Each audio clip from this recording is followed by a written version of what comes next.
مليونات نزحلفو سلست عمتات أب معقوي تمزابلتي أب حسم يركبوا كسب حزي سلمن تأيو نب مربتهم مملاس زي تجاب توصية ما زنور بلان فلتيا والتدراوي بوليتيكاوي إيكونوميكالي ناي تاريخ مهارات عدنا محدار عقم زلوهم تجارو زيام نحرك أنت كتب بيلنا ما تسابان مقالنا تفلالي ناي تجراي بوتان تخالي هزور أسرني نحن برياني راتجحهم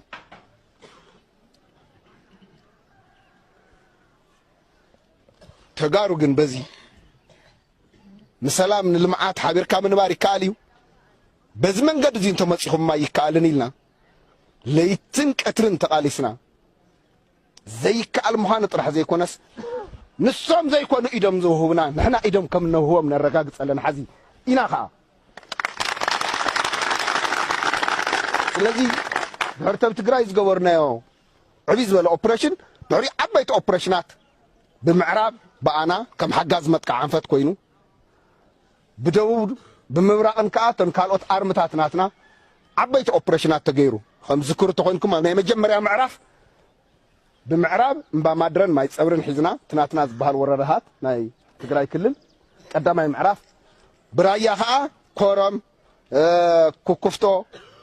علامات أخبار زولو بمولو حزم ناي مجمر يا معرف نيرو ناي بعلنا بوتا مرقات طعم سكسسفول بزخونه من قد ودينايو قال اي معرف قبو ما اخذ زغبره عيز ولا اوبريشن غيرهم كساب حارا كساب تاشم قال اي معرف نيرو نحنا ها زي عدرق يحز زلهم ما እንግዲህ ከዚህ ህዝብ ውስጥ የወጣ በጣም ጥቂት ጉጅሌ በክህደት ይሄንን ባለውለታ ሰራዊት የመታበት ቀን ስለሆነ በጣም ያማል አብዝ ከምዚ አይነት ታሪካዊ ቦታ ኮይንካ ሙሳን ምስ ኩሎም ናይ ተጋሩ ብሔራዊ መንነትን ክብርን ዝተኣሳሰረ ስለዚህ ትርጉም ዓብይ ኣብዚ ኮይና ንውስ ዘለና ሓሲብና ኢና ወሲና ኣብዚ ኮይና ክንውስን እንታይና ወሲና እዩ ቀፂሉ ዝመጽእ ዝወሰናዮ ግልጽ እዩ مختنا نسلامن حقاو مفتحن كان حقاون سلاماون مفتحي نلعل نزمصون وي كفتخ مختنا قصليو تحدوسان مختنا كقصليو مختنا لو علاونت بمخبار كرغاغصي مختنا حدنت زو تግራይን ሰራዊትን بزطناخر منغدي كنقصلوليناي وساننا زي زغلص وساننا نحقاوي حق منغستاوي ناي زخللن ناي سراويت حق دنبن مسرت غيري توسينو بو مسرت كاخن كدينا سلازي وساننا حق سرعاتن ون كنخبر مخانا يزغلص مسلكا خبرلكا مجمريا حقن سرعاتن فليتكا بحقن سرعاتن تمرح لك اخصم ناي حقن سرعاتن مسارتنا سلازخونه ابزي خوينا دغيمنا نرغاغص لنا مالتي مليونات نزحلفو سلست عمتات اب معقوي تمزابلتي اب حسم يركبوا كسب حزي سلمن تايو ناب مربتهم مملاس زي تجبره كم زلكي زي سمع كان كله تمورتي أمكوت زلهم أنا حزبكم ملص أنت خوينا نصحون ولا تخابي أبايتها ونستغيروا نجارات له سفرت له كملوا هو صلوا نايتراي من بحدار بوليس نيتتاكلون كأتلو أقدست مدلات غير كايو تمزابلت كملوا سقبا توم مدلوات انت ايو توم أقدست مدلوات التبلو مدلوات مالتي أو زرزر تلمكو يدلي فيلنا نقطة أي بحالن قدم صعبنا يفتاصما الله بافت بايتا كسرح زغبوم نغرات الله مستفتحت ورار صنح حزبي مرد اخدلي صعب بيتا عد سرحت الله ناي قامطا غداي الله سفرتي كيوصون كدرو ما يتقلن سفرت مزاتو الله كيم توشتي لنا يزي اتم حدي يغبر الله ما كلو قلوم كافت بوتا لغاونا بايم خدو نغراتون كر الله زدلي تلكاو نيتون زدلي ناي لوجيستكس ጉዳያቱን ክምለሰሎ ህዝቡን ተወዲቡ እዩ ከኣቱ ዘሎ ፋሒልካውን ስለ ዘይኮነ ዝኾነ ንምእታው ዘድሊ ምድላዋትስ ዝርዝራት እዮም ኣብ ብትልሚ ክፍፀሙ ዘለዎ እዮም ንሱ ግን ኣይኮነን ፀገም ተመወረርቲ ዘይምውፅኦም እዩ እቲ ክሳብ ሕዚ ኣጓቲትዎ ዘሎ እቶም ወረርቲ ኢልካ ትገልጾም ኣካላት እንመን እዮም ሓደ ካልኣይ ነገር ድማ ክሳብ ሕዚ ክወፅሉ ዘይከኣሉ ምክንያት እንታይ እዩ ምክንያቱ ብስምምዕ ፕሪቶሪያ መሰረት ንዞም ሓይልታት እዚኦም ካብ መንግስቲ ፌደራል ወፃኢ ዘለው ማለት እዩ ከውፅኦም ሓላፍነት ዝወሰደ መንግስቲ ኢትዮጵያ እዩ ሞ እንታይ እዩ እቲ ምክንያት ከም ወረርቲ ኤርትራ እዩ ብሓደ ገጽ ካሊማት ናይ ምሕራ ሓይሊ ክልቲኦም እዮም ቶም ወረርቲ ንብሎም ስምዕነትና ምስ መንግስቲ ፌደራል ስለ ዝኾነ ቶም ክልተ ሓይልታት ክወፁ ዘሎም እዚኣቶም እዮም ቦታታት ናይ ትግራይ ሒዞም ዘሎ ህዝብና ዘሳቅዩ ዘለው ንሳቶም ስለ ዝኾኑ ዘውፅኦም እውን ፌደራል ኣካል እዩ ንሕና ኣይኮናን ንሕና ሓላፍነት የብልናን ናይ ምውፃእ ስለዚ ትምጉታት ብፌደራል ዝመፀ እዩ ፌደራል ነዞም ሓይልታት እዚኦም ቀልጢፍ ከውፅኦም ስለ ዘይከኣለ እዩ መንግስቲ ፌደራል ንዞም ሓይልታት ኢልካ ትገልጾም ዘለካ ንሰራዊት ኤርትራ ኮነ ንሓይልታት ክልል ኣምሓራ ክሳብ ሕዚ ንዘይምውፅኡ ከውፅኦም ዘይከኣለ ምክንያት እንታይ ይህብ ተሓትዎም ዶ እንታይ ምላሽ ይህብኩም ንሱማት ማለት ኣነ በቐጥታ ኣለኹን እቲ ግዜያዊ ምሕዳር እዩ በቐጥታ ዘከታተሎ ግዜያዊ ምሕዳር ግዜ ሃውና እዩ ንረዳዳ ኢና ናብ ካሊእ ግጭት ብዘይኣቱ መንገዲ ክንፈትሖ ኢና ጀርኩም ግን ክትኣቱ ኢኹም እዚ እቲ ዝርዝር ርክባት ያው ምስኣቶም ዝግበር ስለ ዝኾነ ብኻሊእ ኣካል ተገለፀ እዩ ዝሓይሽ ኣብቲ ግዜያዊ ምምሕዳር ዘለው ኣመራርሓ ብሓደ ሸነኹ ኣባላት ህወሓት እውን እዮም ሞ ኣፍልጦ ክህልወካ ክኸውን ክእል እዩ ከም መራሒ ትግራይ እውን ከም ምንባርካ መጠን ኣብዚ ጉዳይ እዚ ኣፍልጦ ክህልወካ ክእል እዩ ካብ ዝብል እዩ ተረዲእኒ ላዕልከ ትክክል እዩ ተዋና ትዝርዝር ርክባት የለውን ዘለክ ዘለኹ እዩ ግን ርክባት ይግበር እዩ ኤርትራ እውን ውፃእ ከም ዝተባሃለ ኣምሓራ እውን ክወፅእ ከም ዘሎ ኣብቲ ኣፈፃፅማ ግን ዝርዝር ምድላዋት ንሳቶም እውን ማለት እዩ ከምቲ ንሕና ምድላው ዘድልየና ንሳቶም እውን ምድላው ከም ዝደልዩ ከም ኢንፎርሜሽን እዚ እዩ ዘሎ ማለት እዩ ካብዚ ጉዳይ እዚ እንከይወፃና ንምዕራብ ትግራይን ገለ ክፋል ደቡብ ትግራይን ተቆፃፂሮም ዝርከቡ ፍሉይ ሓይሊ ኣምሓራን መንግስቲ ትክልልን ሓደሽቲ ሰፈራታት የካይዱ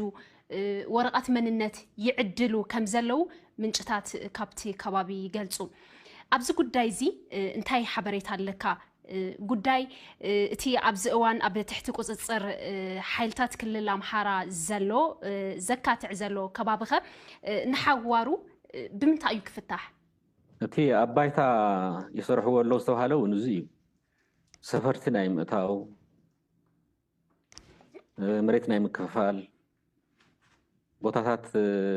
ማለት መሬት ማለት ካሕርሱ ቦታታት ናይ ምሃብ